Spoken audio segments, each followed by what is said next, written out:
The key cracked. No, that shouldn't happen. Not this seal. The chains started shaking behind me, and suddenly, I knew something terrifying was waking up. They called me a court locksmith. Sounds important, right? It wasn't. Just another invisible worker nobody respected. At least, that's what they thought. I reached toward the broken seal and the entire chamber reacted instantly. Magic circles lit up. Chains floated. The air got heavy. If this seal fully collapsed, everything was over. "Yuri, you're fired." That old man said it so casually, like my existence meant nothing. No warning, no explanation, just disposal. I couldn't even answer properly. After protecting the kingdom for years, this was my reward? Honestly, that was the moment something inside me quietly snapped. "What do you mean, fired?" I genuinely thought there had to be some mistake, but the minister didn't even look worried. My future? Apparently they'd already decided it for me. Then he introduced his son, Gavard, a noble kid who graduated magic school and got a locksmith license immediately. The guy smiled like he'd already won, and honestly, I suddenly understood everything. My family protected the Demon King seal for generations. That wasn't just a job, it was our entire existence. So when I asked why, I think part of me already knew the answer. They called me hardworking, said I helped save money by maintaining magic tools and reinforcing the seal, like I was some cheap repair worker. Then I heard it, budget problems. That's all my life was worth to them? The seal wasn't stable yet, not even close. The minister knew that, he admitted it himself. And even after hearing that, they still chose to remove me. That was the moment fear quietly replaced anger. Then he accused me of stealing the budget. What? My head genuinely went blank for a second. Embezzlement meant death, and the worst part? They already built the entire story before I even entered the room. I tried to explain myself, but his son grabbed my shoulder and whispered, "Shut up." Yeah, that felt wrong instantly. Then he kicked me out like trash. "If you don't want to become a criminal, get lost." Honestly, that kick hurt less than the humiliation. The palace doors slammed shut behind me, and somehow, that sound felt final. So that was my punishment. Exile. I walked out alone while the guards watched like I was already dead. The funny part? Maintaining the Demon King seal was one of the kingdom's most important jobs. They called it embezzlement, but without that seal, this country wouldn't even exist. Everything started from the underground world, Itamashu, a dungeon so massive its deeper layers were overflowing with demonic energy. And the deeper you went, the worse it became. 1,000 years ago, heroes sealed the Demon King there using endless magic power drawn from demons themselves. Honestly, even hearing that story as a kid felt terrifying. But thanks to that seal, civilization survived. People laughed, traded, lived normal lives above ground, completely unaware of what was sleeping beneath their feet. That's why the Demon King could never be allowed to return. People lived peacefully because somebody kept the seal alive from the shadows. That somebody was my family. For generations, we stopped the seal from breaking. Even now, after 1,000 years, we were still watching it. And yet, this was how it ended. Kids were laughing in the streets while my entire life collapsed in silence beside them. Honestly, it felt unreal. Then reality hit me again. All my assets will be confiscated. Right, they weren't just kicking me out, they were destroying me completely. So I ran, not from fear and from panic.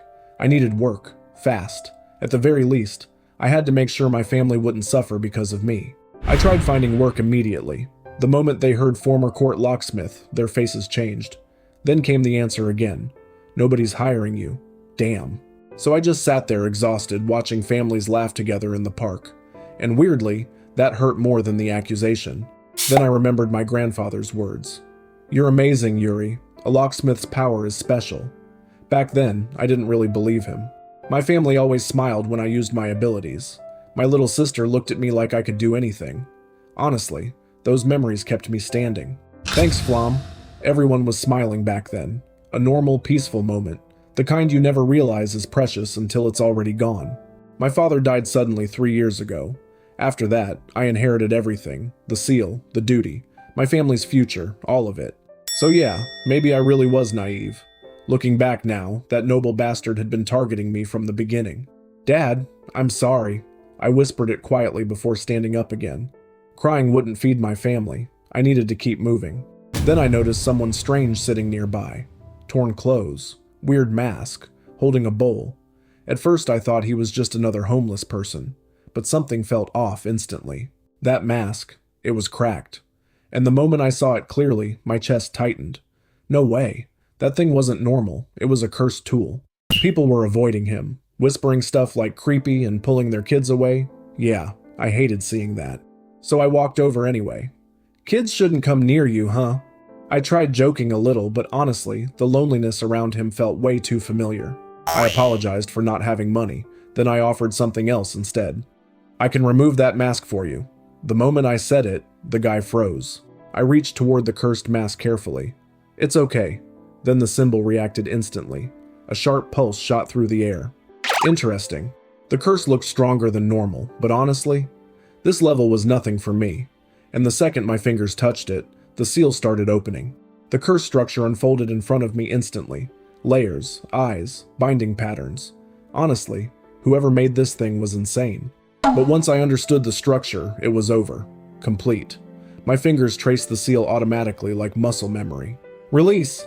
The curse exploded apart in one flash. Light swallowed the entire park for a second. Then the mask shattered. And underneath it was a girl. A beautiful girl. Wait, seriously? Everyone around us froze, but I could only stare at her face. Beautiful. That was genuinely the first thing that came to mind.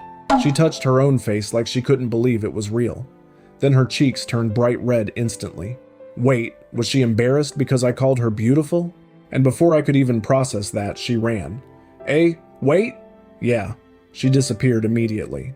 The crowd slowly went back to normal like nothing happened. But honestly, the entire atmosphere still felt weird after that flash of light. I started panicking a little.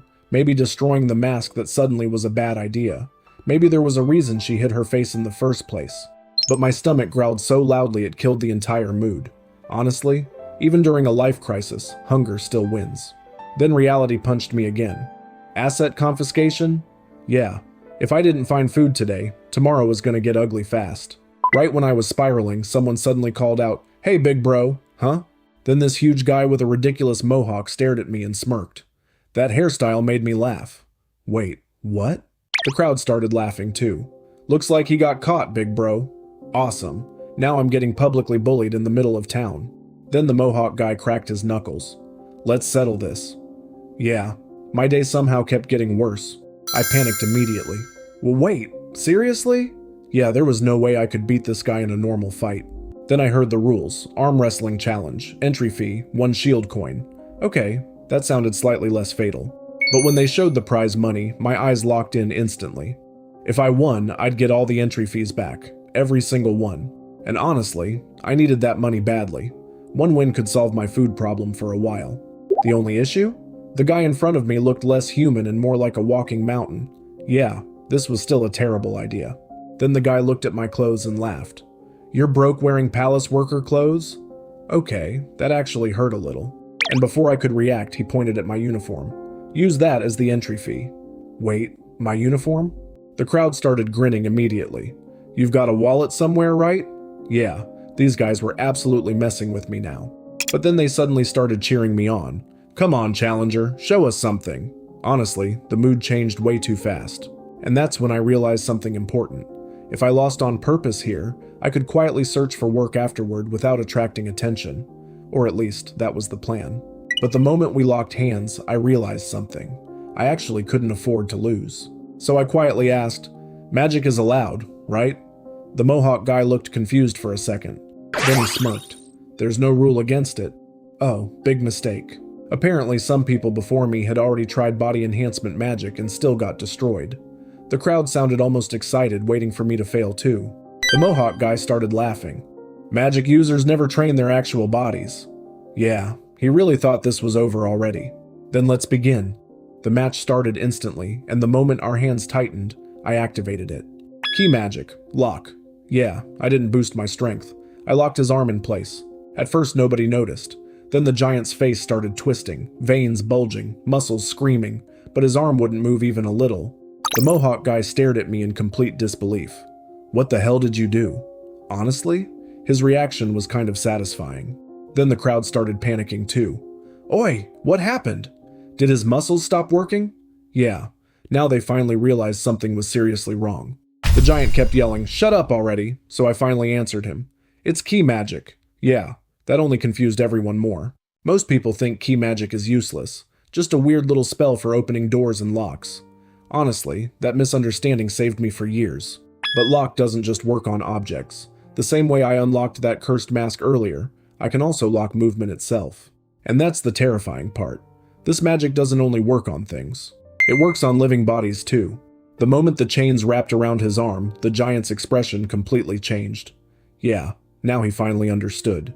The giant started screaming and pushing with everything he had, so I just tilted my head. What's wrong? Yeah, maybe I enjoyed that a little too much. Then he glared at me like a monster. Your power, what is it? I looked straight at him and answered calmly. Only this much? Seconds passed, then more. The guy kept roaring louder and louder while his arm stayed completely frozen. Honestly, the silence from the crowd felt even louder. And suddenly, he collapsed face first onto the table. Eh? Even I didn't expect him to pass out that fast. The crowd exploded instantly. Meanwhile, I just picked up the prize money casually like this was normal. Yeah, that definitely made me look suspicious. Right when I was about to leave, a hooded voice stopped me. Wait. Ah, the masked girl came back. I panicked immediately. Well, what is it? I won fair and square, okay? Yeah, I was way too defensive there. Meanwhile, the giant was still trying to understand my magic. Key magic is just opening locks. Honestly, hearing that again was getting annoying. So I yelled it clearly this time. It is key magic! And before I finished talking, the giant grabbed my shirt. Then his face twisted with rage. I'll beat you until the prize money turns into medical bills. Okay, now this became dangerous. The crowd started panicking instantly. This is bad. Somebody stop him. Meanwhile, I was just thinking, yep, I'm dead. Then the hooded girl suddenly stepped closer. Calm, completely calm. I see, you're not used to fighting. Wait, why was she walking toward him? And then she lowered her hood. The giant froze. I froze. Honestly, the entire street froze for a second. She smiled softly at me. I came to repay you. I had no idea what she meant, but somehow those words felt weirdly reassuring. Then the giant attacked, and before I could even scream, she moved. One swing, one impact. The massive guy got blown away instantly. The giant got destroyed so badly the entire crowd went silent. Meanwhile, she casually stood there like she barely moved at all. Who is this girl? Then she asked me quietly, Are you hurt? Honestly, nobody had asked me that all day. The people around us started thanking her immediately. Meanwhile, I was still sitting there trying to process what just happened. But then she bowed toward me instead. No, I should be thanking you for removing my curse. Wait, she was seriously grateful for that? Then she asked my name. Yuri Valley Keydens. The moment she heard it, her expression changed instantly. Valley? Don't tell me you're a noble? Yeah, about that. I ended up explaining everything to her. The exile, the false accusation. Honestly, I don't even know why I told a complete stranger all that. Maybe part of me just needed someone to listen. And somehow she already seemed to understand my situation before I even finished talking. That honestly scared me a little. Then her eyes started tearing up. I see, that must have been really hard. Yeah, hearing someone finally say that almost broke me. She looked genuinely worried afterward. What about work? Are you going to be okay? I tried smiling and acting calm, but honestly, I had no idea anymore. Then she suddenly leaned closer. Yuri-kun, I have a proposal for you. A proposal? Wait, what kind of proposal? Then she smiled brightly and said it. Why don't you become an adventurer? Huh? An adventurer? Me? Honestly, my brain instantly pictured myself dying in some random dungeon 5 minutes later. Then she finally introduced herself properly. My name is Astoria Gudrine. I'm an S-rank adventurer. Wait, S-rank? And before I could recover from that shock, she looked straight at me and said, Yuri-kun, I want to scout you. That sentence completely changed my life.